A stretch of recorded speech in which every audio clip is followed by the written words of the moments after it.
Gotta work out more.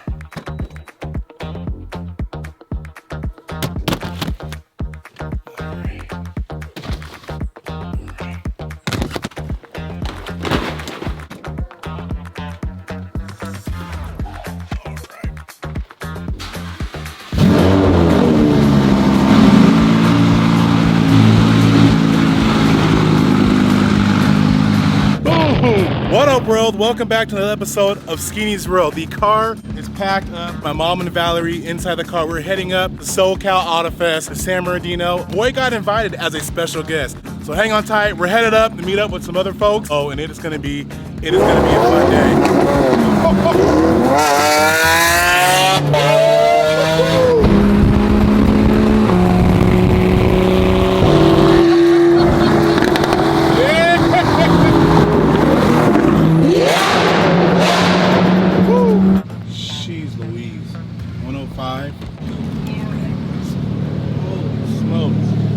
Guys, we have made it. It is 105 degrees in San Bernardino, and the line just goes all the way down at the end, if you can see that. Smoke. So we got here actually early for the check-in. Oh, we're moving.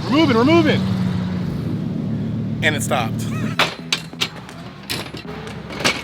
Box is unloaded. How hot is it? What is it, 105? 106. Uh-oh, timber. No! No. All right, probably need to anchor that down with the chest. Bam, there we have it, guys. It is hot. 105 to 106 right now. We literally got fans, but it's 105 degrees right now. Holy smokes. Man, we got the merch set up. We have drifting right around the corner. Let's go. It's about to go down.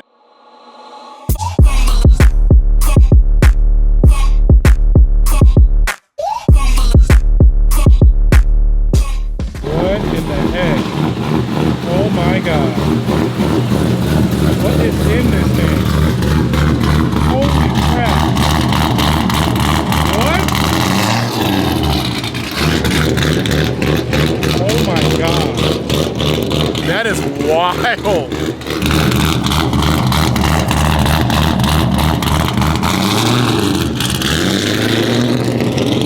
Can't help but stay here and watch. What?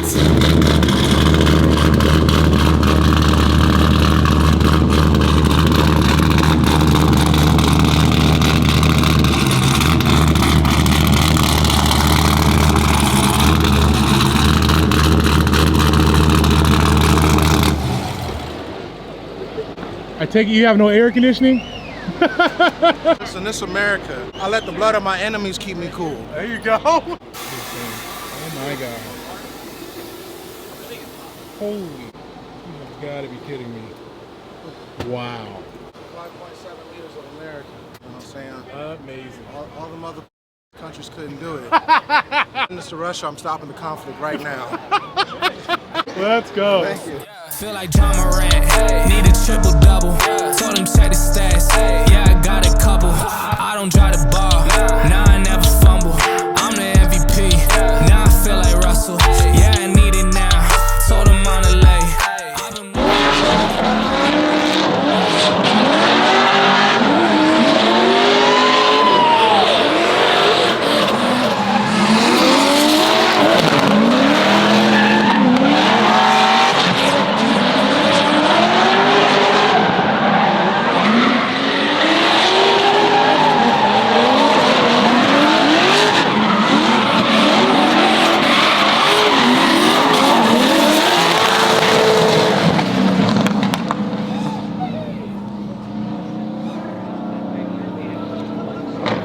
Yeah.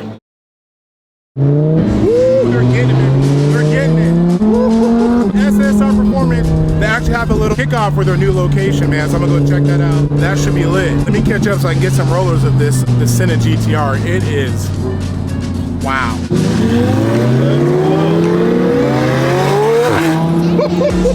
With ease. That thing looks mental.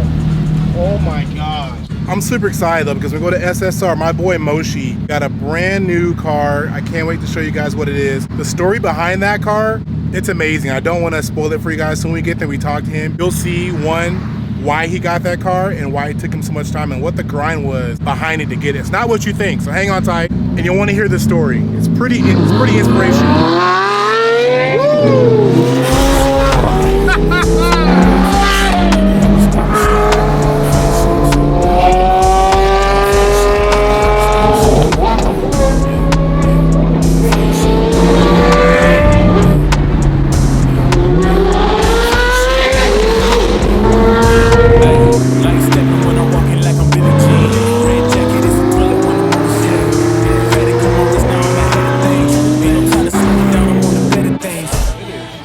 Out of control over here. It's like a pre-meet to the PFS event. Man, what's going on, dude? How you doing? I'm good. It's crazy right now. Woo! It's crowded. I smell tacos though, so I'm going to go get some. Go get some.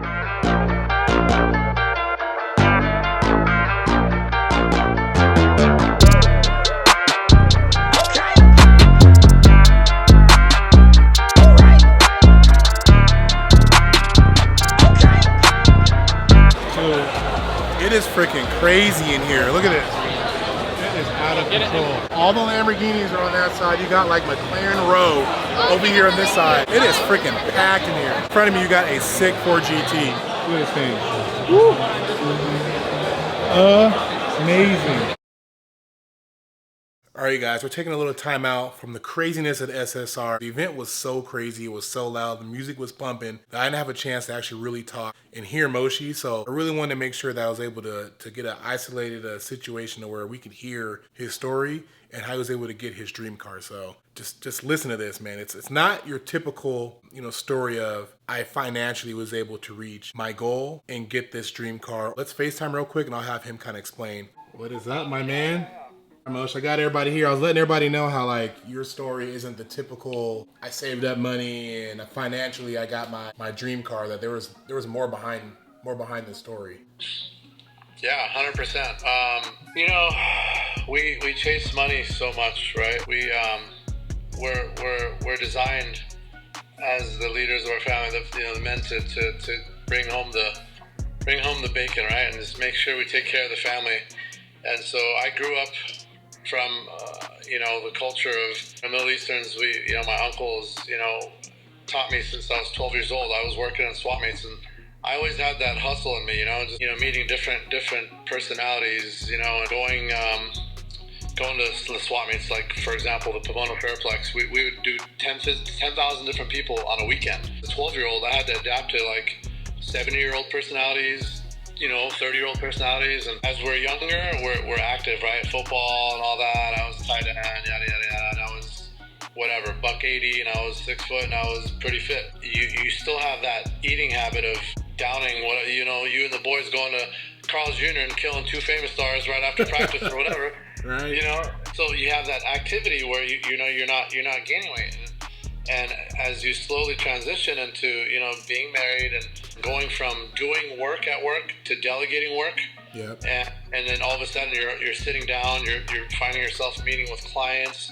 The weight started adding like 20 pounds a year, consistently. I'm like, what the heck's going on? I can't shake it off. And it'd be like that mentality where like, hey, I've got that college mentality where I know I can lose the weight if I want to. I'm just gonna get back in the gym and hit it hard. No, man, I lost control, and I got to a state of my life where I hit 420 pounds. I would go on vacations. I would buy whatever cars, right? Ferraris, Llamas, whatever, just to hide my sadness. And I was trying to buy my happiness. I'm always a car enthusiast, but I definitely was not comfortable and I was not happy. Going to Hawaii, I've been to Hawaii 23 times. The first time in my life, this last time, I was able to hike, go zip lining, scuba diving again, all these sort of things, and it opened my eyes like, wow, this is Hawaii. This is what vacation should be. Running around with my kids, not being on a scooter, We started off going to Vegas with me and the boys. Let's rent a scooter and mess around, go up and down the avenue, and we'll have fun. And, it was just like, ha, ha, ha, ha. And then sooner or later, I found myself, hitting up my host going, hey, make sure you have a scooter in for me, because I didn't want to walk all the way up to the room after gambling at night. And I was like, oh, really? I'm really going down. So a lot of different turning points in my life, and I'll try to name some of the key points in my life that made me, this is enough, and this is the fire in my belly. One of them was I was laid over on my couch, like slouched, like leaning, sleeping, and the belly was hanging over, and my daughter tapped me in my stomach and said, "Daddy, I don't want you to die." Wow. And I was like, oh my God. No, you did not just say that. Like, to the restroom, and I started crying, bro. And I was like, how did I let myself go? Little inside secret is, my wife and I couldn't have kids for 12 years. And, we ended up doing in vitro. And that was a miracle in itself to have these children. So I asked myself, is this all worth it? That you worked your wife had to go through all this stuff just to, to bear these children, and now they're here and they're so beautiful and healthy, and you have all the money and you have everything, yet you're just gonna die. You're just gonna just be done with this, and you're not gonna go anywhere. Wow. This is it. This is the final blow. You are going to change your life, and whatever you got to do, you better go out there and get it done. I went to UCLA, but I had a gastric sleeve done. He's rated #1 in California, the doctor, and #3 in the nation. I chose the gastric sleeve. I'm at 173 pounds lost right now. Wow. And I have a goal of, obviously you've seen me, but the camera doesn't see me. Look at that. And I mean, crazy. I know it's a good angle, but here's an angle from down below, whatever. Crazy. Whatever, but I am alive again, bro. I'm alive and I feel great. Yeah. I'm very happily open to share this story with everybody that needs help. And I would never ever try to sit here and take credit doing it on my own. I tell everybody. As a matter of fact, UCLA wants me to come back at the 1 year and be like, they want to put me in their catalogs and spokesman. They said I've lost more weight than any patient I've ever had. They want me to be an advocate and just be a spokesman for them about the whole thing. So I have like 75 more days to get that 40 pounds, and I'm like trying everything I can. It's a little bit harder, so I'm incorporating more jogging, and I think in the world there's like less than 100 people that have done that in less than 1 year. And I just want to clarify, I know some folks may say like, oh, you got that surgery, it's why you lost it, but you have to lose weight before they approve you. So it's not like you just get it and you're done. Like, you have to change your eating habits. You got to lose a certain amount of weight before they even do the surgery to make it safe. And then after, they tell you like, you may lose the weight, but mentally you have to change your mindset because you can eat it and gain it right back. Yeah. I'm going to my refrigerator around just to show you. This is what I drink 3 times a day. I down 3 of those a day, and that's like 90 grams of protein. My goal is 120 grams of protein a day. And then I'll go home with the wife and kids, and we'll have whatever. If it's Mexican, if it's barbecue, whatever. I don't have no holds bars. I'll have a little bit of everything. Yeah. In moderation, like I wish I could have. But the truth is, when you're at 420 pounds, our stomachs have enzymes that keep the cravings. You can have Rocky Balboa will. You can have all the will and determination in your life. You just can't win because these enzymes in your stomach keep you craving and hungry. And the sugar in this world is obviously in everything. Everything we have is sugar. So it's like, it was like an uphill battle that I couldn't win, man. And I really recommend this surgery for anybody that needs help. Then let's talk about the car. Yes. So, I had an M6 that was decked out, Warsteiner, methanol kit and everything. And I went into the R8, loved the R8. I almost sold it. Then I got it twin turboed and I loved it even more. I kept it for another 1.5 2 years.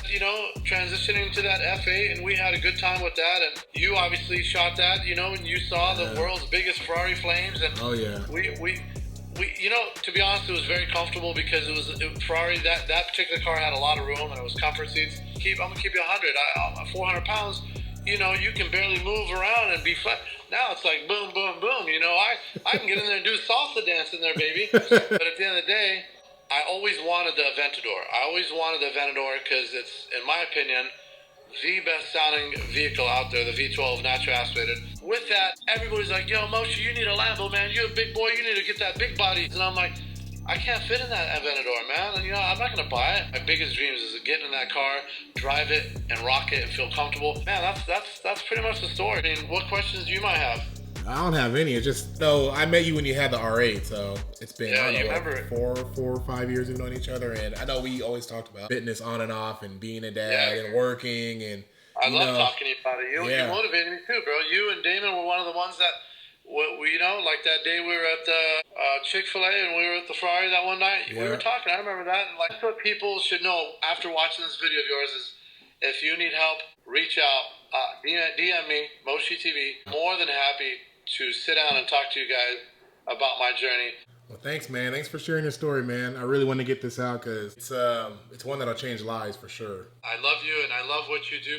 Thanks, bro. You're a big motivation for many, and myself as well. And you know, you may not know this, but I love your content. I love you as a person. Every time I've ever spoken with you, you've been a very beautiful, humble person, and you know, you're a family man. Thanks, man. No, seriously, genuinely, I mean it from all my heart. This is all genuine. You know, God bless you and your family abundantly and with good health and good wealth, and may you always be happy, my friend. Oh, thank you, brother. I appreciate it, man. Now I gotta show everybody your whip. Gotta show them the slow-mos. Let's go. There we go. There we go.